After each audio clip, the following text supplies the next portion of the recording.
Hello everyone, and welcome to my channel, or welcome back to my channel. Thank you for tuning in to another video, and I do thank you guys for also returning back to my channel and continuing to show love to the stories that I have told.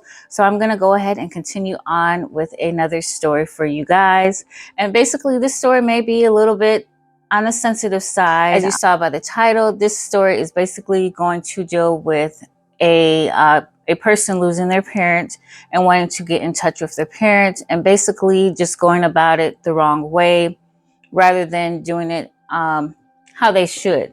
So if you're interested in listening to this story, do stay tuned, and thank you again for returning to my channel.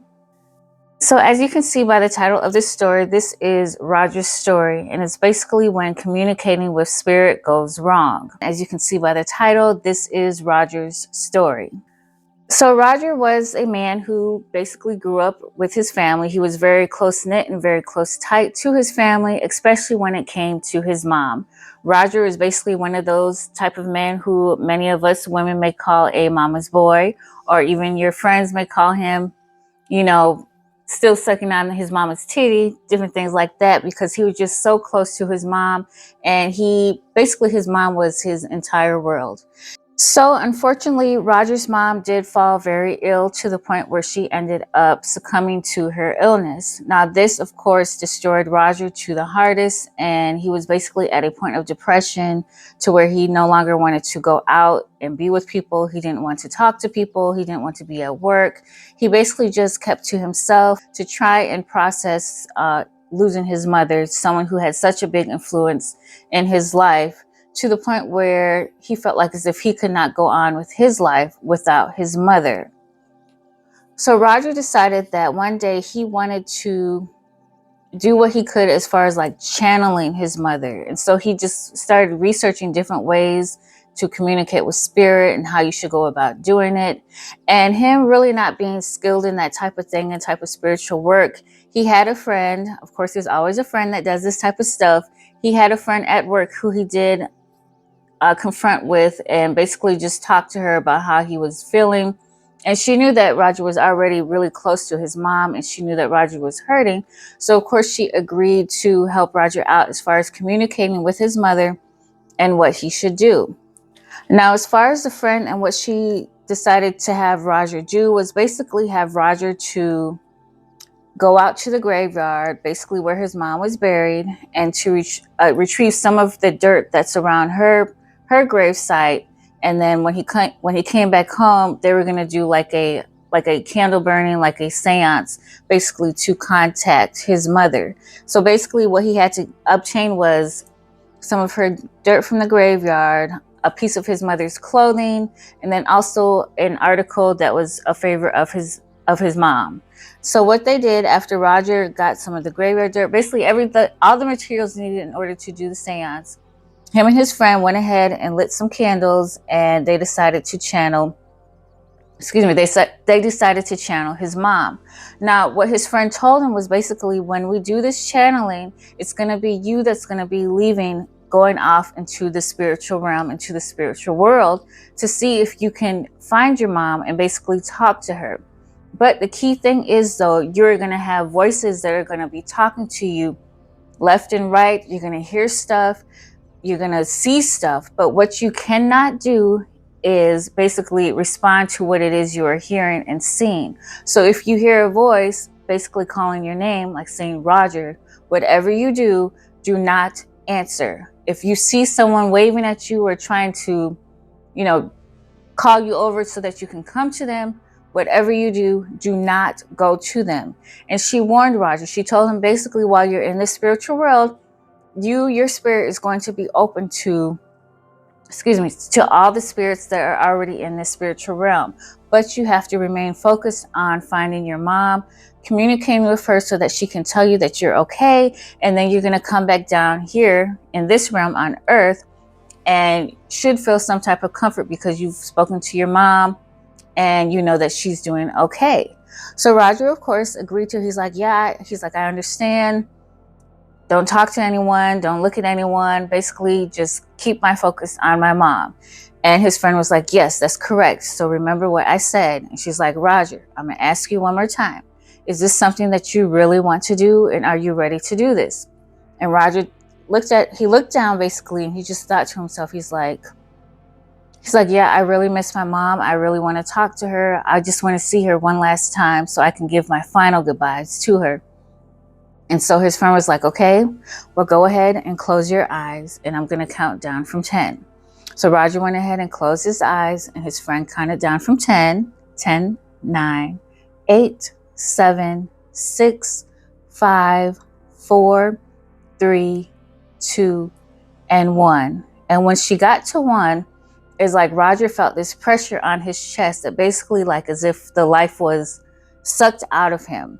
And she was like, he could hear her voice, but he basically didn't know for sure if he should listen to her voice or if he should not listen to her voice, because she told him, don't, if you hear her voice, do not listen to it. So basically, Roger could hear his friend's voice saying, okay, Roger, open your eyes.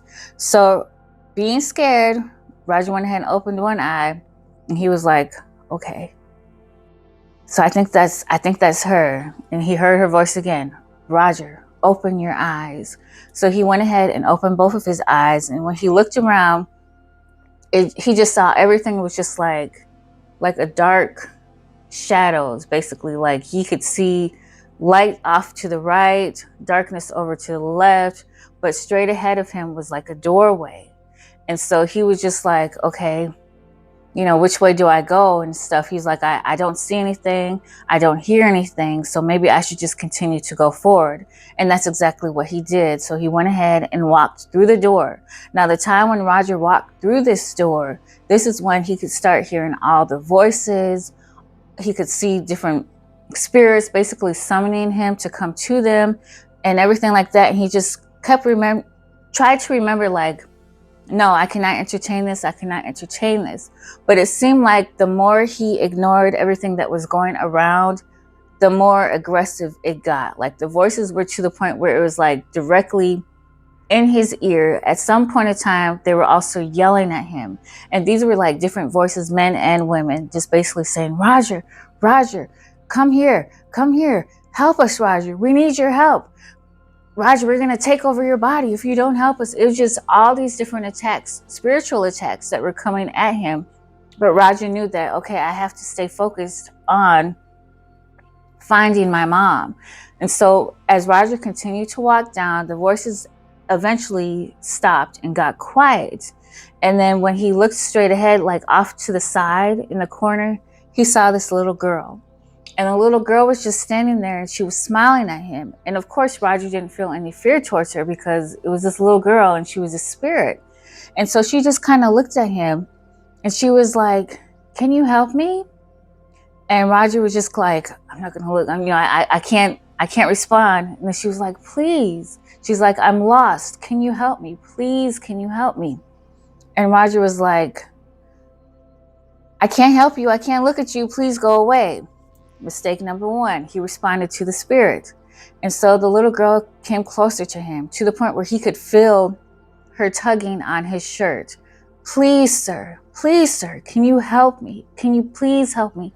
I'm lost. I need your help.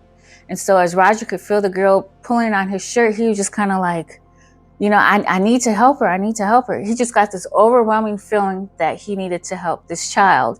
And so what Roger did, what he shouldn't have done, he basically looked down at the girl and he's like, okay, I'm going to help you. Grab my hand and you can come with me. And so the little girl was just like, thank you so much. Thank you. And so she grabbed a hold of his hand. And as Roger continued to walk forward, finding his mom, he noticed that as he was holding the girl's hand, her grip started to get tighter and tighter and tighter around his. And so he's just kind of thinking, wow, she must really be scared and stuff. And so at first he didn't want to like look down at her to basically reassure her that everything's going to be okay, because he knew that he wasn't supposed to be even entertaining this spirit in the first place. So he's just like, okay, if I just, if I take the spirit with me and help her find her way, then I can let it go. I can find my mom and everything will be fine and dandy.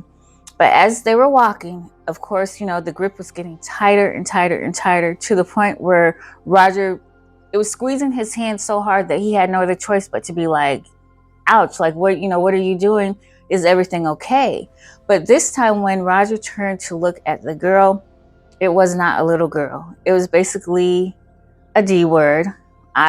Sometimes I say it, sometimes I don't, but y'all know what I'm talking about. It was a D word that was holding his hand, and he noticed that his hand had turned completely black. He was looking down at the girl, but then realized that something was standing up over him. And when he looked up at it, basically it smiled at him and just grabbed him. And to the point where Roger could not, he could not get it loose. He couldn't do anything to fight off this spirit. And its grasp basically got tighter and tighter around Roger to the point where he basically passed out. And so here, back on our realm, Roger's friend who was doing the seance with him had noticed that Roger was no longer breathing, like he wasn't responding or doing anything else. And so she started shaking him, like, Roger, wake up, like, wake up, come back, I'm calling you back, come back. But meanwhile, in the spiritual world, Roger was being attacked by this spirit. And so basically what happened is Roger never woke up from the seance.